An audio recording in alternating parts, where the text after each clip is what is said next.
Well, everybody just kind of laughed and wrote it off, and nobody wanted to sleep in this spare room there anymore.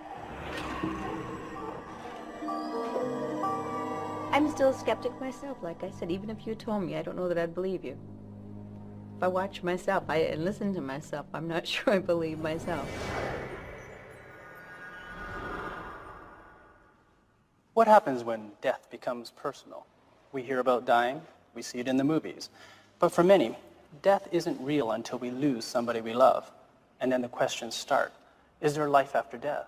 Have our loved ones gone on to a better place? Hi, I'm Lawrence Chow. Welcome to Ghostly Encounters. Today we'll talk about the comfort we get from feeling like those questions have been answered. And we'll meet two women who say that comfort for them came from beyond the grave. When we're grieving, we just want to know that the person we lost is okay. And once in a while, we find someone who feels they've been granted that very wish. Someone like Pauline Leach. I lived in Toronto for years, then I moved up to Albany, and I lived in Albany for about 5 years, I guess. And Annie and Poppy, Helen and Wilf, lived next door to us. Helen had been bedridden for a couple of years there. She was very sick. She died in '99. I guess the fall of 2000, we moved down to Newmarket. And Wilf moved to Albany, which is a small town just outside of Trout Lake. We'd go back and use the house as a cottage after that time. So we were back up there in 2001, I guess in the spring. And Merv and I were up with the dog, Lou. Got in Friday night, probably around 11, 12 o'clock, because it's so far from Toronto. Woke up the next morning, around 6 or 7, hearing someone in the house.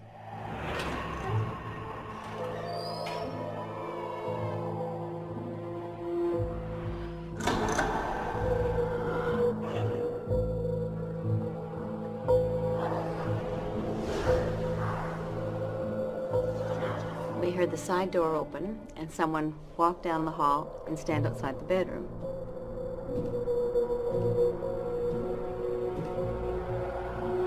So we jump out of bed. This is Merv. Better get dressed, someone's out there. So he jumps up, throws his pants on, goes outside, and there's nobody in the hall. He walks down the hall, looks down the stairs, checks the whole house, and there was no one in the kitchen and there was no one in the basement. There was nothing except the sounds. It was just distinct footsteps down the hall, and they stopped right outside the bedroom door. And it was hardwood floor, so you could hear the steps nice and clear. So we thought, well, it must have been the dog. But Lou was sleeping in her normal spot in the kitchen. She had a blanket and a nice little bed there. She hadn't moved. She just looks up at us like we're nuts. You know, you hear a sound in the house, a crash, and you think, what was it? And later on, you might remember it was something in the freezer that fell. You can tell by that sound. So we wrote it off to being something we just couldn't identify for now, but there'd be a logical explanation for it, we thought.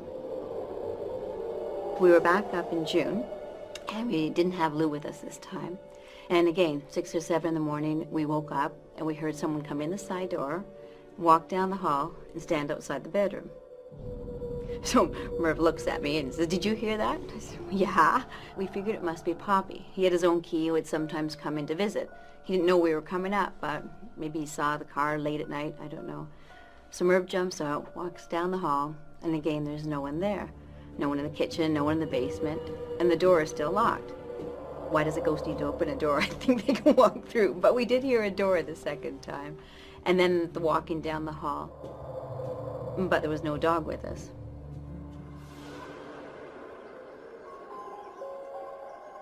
So we never told anybody about these stories. We just wrote it off to being coincidence, something. We couldn't identify what it was, but there has to be a logical reason. You just don't hear footsteps when no one's there. We were back up in October that year.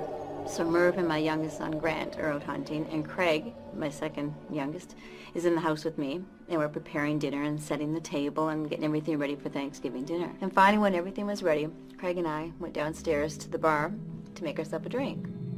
The rec room is right underneath the kitchen. So we pour ourselves a drink. We hadn't had any yet. And we heard a sound upstairs. The sound was the chair being pulled out from the table. So I said to Craig, "Did you hear that?" And Craig says, "Yeah." I said, "Well, what was it?" Craig says, "Well, someone moved a chair upstairs." And I said, "Well, Craig, who's in the house?" Craig didn't know about these other stories either. So Craig says, "Well, someone obviously came in when we came downstairs." So I said, "Do you want to go and check and let me know who's up there?" So Craig goes upstairs, and of course no one's there. I didn't hear anybody come in the house. I would have heard the side door open, so I knew there was no one there, but I wanted him to check it out just to make sure. So I said, well, Craig, you're not going to believe this. And I went and told him the story about the other 2 times. So we go out to the garage to find Merv and Grant. They're back from hunting. They're out in the garage. And we want to go for a walk in the bush to pick some leaves up for decorations for the fall table. Grant's going to go in the house and have a shower.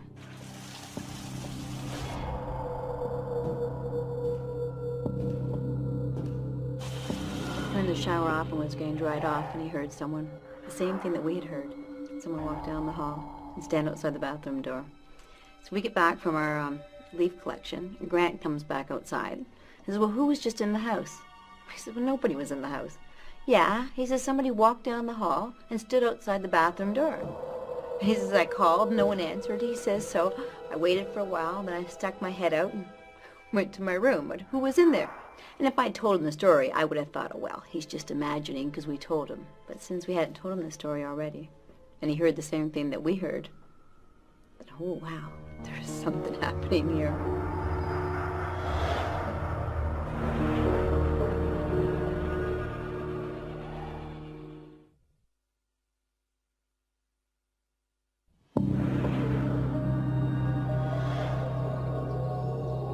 Verve said, well, it's Nanny. She's come back to see us. You know, this was when Annie died, and so she's come back to say, hi, I'm okay. The other thing that we went back and realized after Thanksgiving was Nanny's birthday. So the day that we heard the 2 sounds at the kitchen table and when Grant was in the washroom was Nanny's birthday. And then when Merv went back and said, oh my goodness, we were up for Father's Day, whether it was Father's Day or Poppy's birthday, they were both around the same time.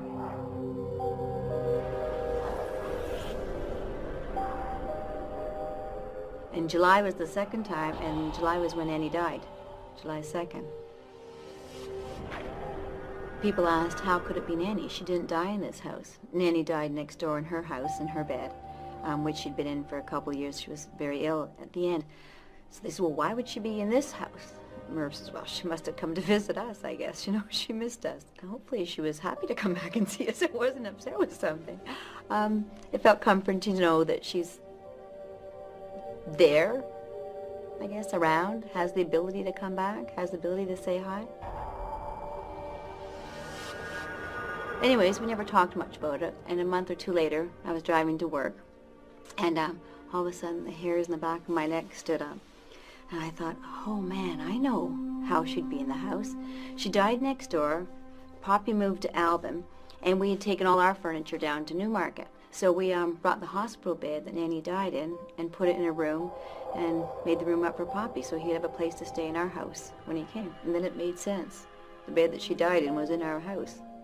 So I guess that was the common link. We went back and tried to trace the time of when the noises stopped. Was the bed being removed or was it Poppy dying? They all happened almost around the same time, so I don't know. But we never heard anything else after that. And I think she's gone now. For Poppy, or just had some time. But if we could open our mind, it's kind of, like I said, comforting to know that there is something else out there after this. Which I truly believe there has to be something more than this. I mean, we can't be all put down here to run like crazy people for 80 years or whatever it is, which goes like in a nanosecond, it's gone. Pauline still questions what she heard, but 3 other members of her family heard the same thing. And so Pauline has come to believe that she had a ghostly encounter, a comforting visit from her beloved mother-in-law, Helen. Pauline could be you or me. There's no real reason why a ghost would visit her in particular. There's no family or traditional history of second sight, no childhood habit of ghost whispering. But Pauline's family is a loving, close-knit group. Maybe it isn't so surprising that she feels Helen would want to join their gatherings at the cottage. Pauline's story follows the tradition of the benevolent guardian angel. That springs from a common attitude that God is far removed from our daily lives. And so for some, angels, saints, and departed loved ones bring spiritual comfort. When Stacy Haluka, a young woman from small-town Ontario, lost a friend to suicide, she needed that comfort.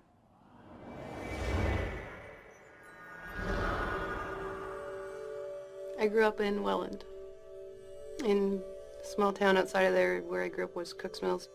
It was great growing up out on the farm, and we always had little campouts, and like I said, we had 3 acres of land and surrounded by trees, and we'd have little seances in the backyard and try to scare each other.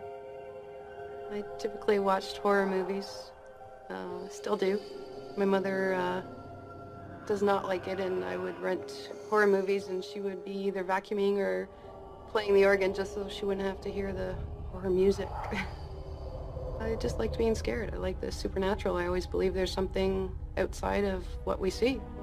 I wanted to tell you my story because it's a true one, and if I can make somebody else be open to it and believe in it, and it can happen, it can be a comforting experience, especially if someone you lost that you loved has moved on. Stacy was still in her teens when tragedy struck, and death became real to her. But in the midst of her sorrow, Stacy found unexpected comfort. And like Pauline, her strange experience helped encourage her belief in a supernatural world. My friend Monty, he was actually my brother's friend. They were 6 years older than I was. He was more of another big brother to me, a friend and looking out for me. He always wanted to know who I was with, where I was going, and if I was dating a boy, he'd want to know what his intentions were and where he was taking me and what was going on as well. It was good to have around. The boys were having a party one night, and Monty was leaving the party with his friend Kevin, and on the way home they ditched the car. The car went off the road and they ended up in the ditch. Monty took off running down the road. By the time Kevin had taken off after him, Monty was quite a ways ahead of him, and Kevin assumed he had gone to the local garage to get the tow truck, so that's the direction Kevin went in. When he realized that Monty wasn't there, he turned around to go towards Monty's house, and on the way there heard the gunshot. Monty went into the house and grabbed a gun and shot himself in the head in the backyard.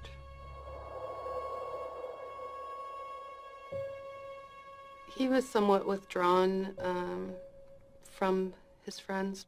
Not sure exactly what was going on in his life to make him do that, though.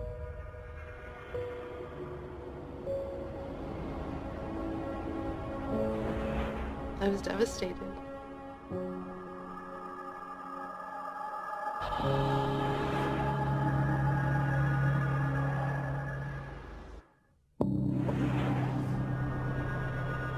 I was working afternoons at the time and would go to visit a friend after, and that was the main road back to my house. So I drove by that cemetery every night.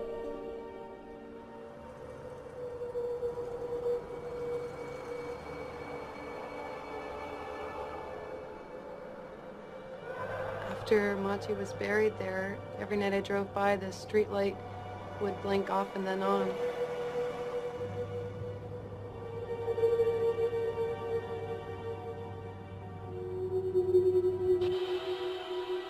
As I was approaching in my car, the light would go off, and as I passed, I'd look in my rearview mirror and it would go on. I paid attention ever since that first time. It was that entire summer, every night I drove by, that light did that.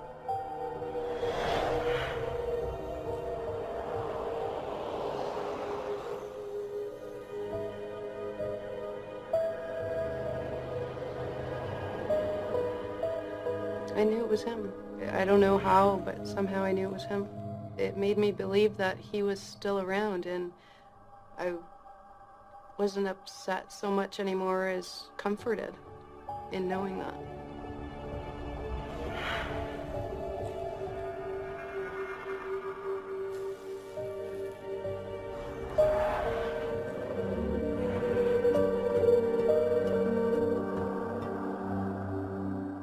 The last time the light blinked on and off. I was on my way home, and as I approached the light, it had blinked off, and every window in my car fogged up for probably 5-10 seconds, but it seemed a lot longer.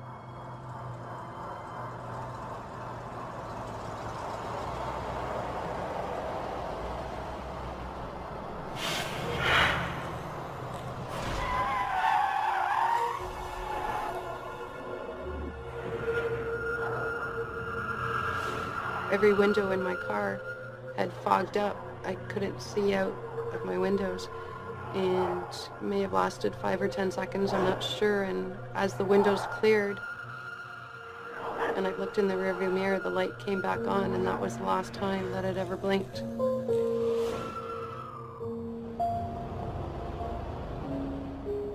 I didn't know what was happening at the time, and the windows kind of scared me, and but then I knew, and when that light blinked back on and the next night it didn't, I knew what had happened. Every night I was waiting, hoping that it just might do it again, and it didn't. It was kind of like the end, like I had seen the last of him or heard the last of him. It made me sad again, knowing that he wouldn't be around. I didn't tell anybody until I had gone to see a psychic. At the end of the reading, he had asked me if there was anything else I wanted to know, and I said no. And he said, yes, there is. And I said, okay. And he said, you want to know about the light?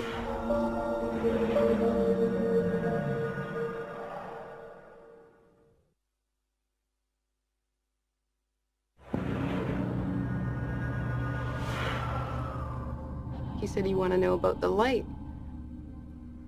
So I just kind of got a chill, and I said, okay. And he said, what happened to him? What happened to his head? I said, he shot himself in the head. And he said, did he drive a red sports car? And I said, yes, he used to race a sports car.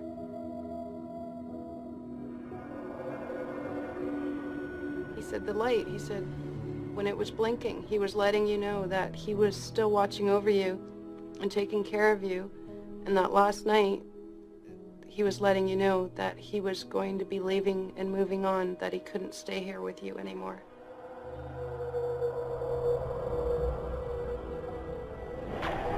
And not until then that I had some sort of proof that I wasn't crazy did I tell my friends. And I didn't even tell my family until a few weeks ago, after all these years of me not telling them and coming out and telling them that this had happened. It sort of blew them away, and they were glad that it happened. I truly believe, even though I always have, but now more than ever, I know that people are out there taking care of others and watching over us. There are angels, and there is a supernatural world that we have no idea about.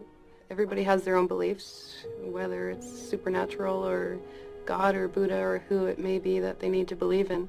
And some people close off any other options. I've always kind of waited for something like that to happen and hoped that it would, to prove that there is an afterlife. There is more out there than what we see.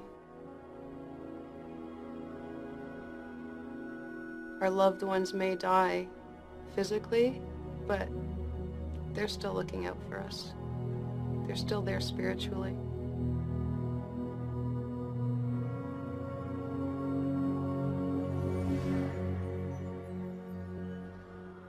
Helen looked in on Pauline's family. Monty was like a big brother to Stacy, even in death. Both women were comforted by a ghostly encounter. Sometimes the living will fixate on their dead loved ones as a way of postponing the grief process. Both our psychologists note that neither Pauline nor Stacy did this. They both accepted the death. They considered it a gift, knowing that Helen and Monty, though dead, still seemed to be spiritually present in this world. Many of us in the Western world live our lives in linear time. We have a past, a present, and a future. It's hard to conceive of time in any other way. That's one of the reasons we have so much trouble accepting the idea of a supernatural world. Unlike the West, some cultures see time as a series of circles that intersect. The dead are simply in a different circle, one that exists simultaneously within our own. And so they believe there is a road between these worlds that is open to spirits who know the way. For Pauline and Stacy, the ghost that they believe found that road also helped ease their loss, and they confirmed a belief in an afterlife that makes death just a little less frightening. And so everybody asked, were you afraid? I said, I wasn't afraid of Nanny when she was alive, so we weren't afraid of her. We thought it was kind of comforting to know that she might be around or be able to see us or say hi. There's nothing to be afraid of. It's a comforting experience if it's someone you love.